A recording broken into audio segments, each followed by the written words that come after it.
right, Ambitions fans. Now, it seems like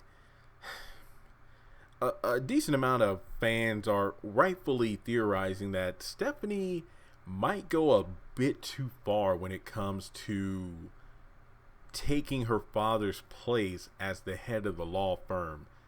And this was hinted at in episode 1. I feel like the friction between those two was definitely there. You know, the struggles of her father trying to be both the father and treating Stephanie like a daughter as well as an employee. But it seems like if you give Stephanie an inch, she's going to go 10 miles. And basically,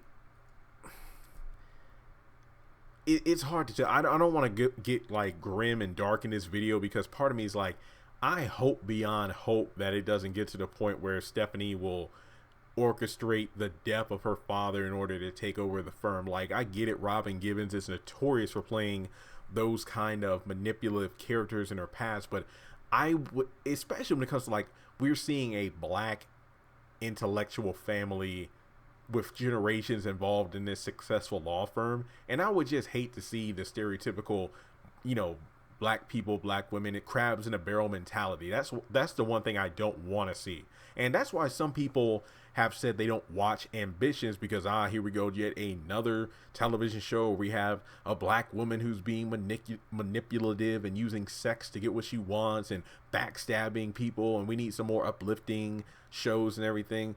Well, I can completely understand that after 6 years of reviewing the haves and the have-nots, it's easy to pick apart things like that in various shows and movies. But with Ambitions, there's the good and the bad. And when I say that, I mean, I'm referring to characters. There's always characters who try to do right, which there are few and far between, compared to the characters who are good and shiny and clean on the surface, but they're dirty underneath. I mean, Evan is a good example, where you have Titus, on the other hand, who's a good character. Amara made a mistake, the affair, and now she's trying to do right in her marriage now. And then you have Rondell. It's almost like these characters are foils of each other. But at the same time, I feel like everyone's talking about that notorious smirk that Robin Givens gives, no pun intended, whenever someone walks out of the room or when she walks away. Correct me if I'm wrong. I feel like one of the few, if only, times we've seen we've seen Stephanie a bit shaken was when, in this last episode, Killing Me Softly, when she goes to Greg Peters' office, he needs her help going over the information that she sent him in regards to the airport concessions. And he makes it clear, like, look, I asked for a miracle, and if you want Greg Peters back with the law firm, make this happen. I need to see it. And Stephanie, this is my last warning. And then when Stephanie leaves, who was so calm, cool, and collected when she came up in there, you can tell she was a little bit like, oh my God, he's not playing around when she left the office. I think that was one of the first time we saw her unnerved. And I'm not really counting the part where she had the gun at Evan's head. Obviously, she was a bit emotional in that moment, but at the same time, she was technically in control because of the gun. Now, I feel that Stephanie, her father knows that she goes behind his back, talks to clients, wines and dines them, trying to get them on her side and pretty much turn away from him. And obviously, the debacle with Greg Peters is a perfect example of this. Once again, I would prefer if she got the position through, I guess you could say, the right. She took the high road. She basically, well, to be honest, I can get why she's a bit disgruntled, because if anything, she's just a puppet, and Evan is a puppet to them. So yeah, I can see why she's disgruntled. I just wish she wouldn't go through the means that she is going to get what she wants. But then again, this show is called Ambitions, where a person will do whatever it takes to get what and where they want and who they want. But I would just not want to see her do anything to her father like that. I mean, it's almost like with The Lion King coming out in a couple of days, it's like Scar doing what he did to move his own brother and nephew to get to the position of king. But then guess what? Because of his thirst for power, but not having the correct knowledge and personality for ruling a kingdom, the kingdom fell apart. So one must wonder, if Stephanie does take over the family law firm, will it crumble to pieces? I think so. I'm not saying that Stephanie isn't capable of running the law firm, but it's almost like she has the tools and everything necessary to run the law firm, but she's rushing to the destination. It's like she has everything she needs for a road trip, but she's she's basically going 85 and a 45 to get to where she needs to go. But at the same time, you are taking too many shortcuts and, going off the unbeaten path and pretty much trying to lie, cheat, steal, kill, connive, sex up, blackmail, extort from whoever is basically, and I know I'm kind of running off on the mouth here, but it's hard for me to put into words because I really don't want her to do anything to her father. It's like Stephanie is burning bridges. I think I used this analogy in my episode review because when she was talking with Marilyn, that was a perfect example.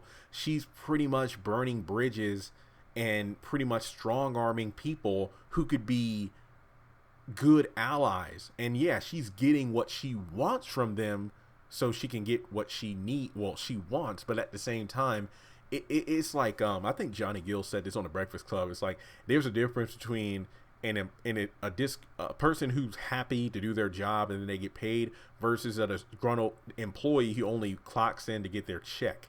I feel like Stephanie is stepping on too many people, the crabs in the barrel mentality, to get to where she wants to go. But guess what? When you make it to the top, you're all by yourself because everyone who you stomped on to make it there, once you fall, they might be the ones to either orchestrate your fall, or when you fall and need someone to help you out, they're not going to do it. Sure, you might try to blackmail, extort them, but guess what? Guess what you had to do to get to the top, Stephanie? So yeah, you used blackmail to get from me what you needed to reach the top, but guess what? I got dirt on you because guess what? All these people you conned and schemed against, we banded together and we're going to fight you now. So I feel like, once again, have and have not comparison.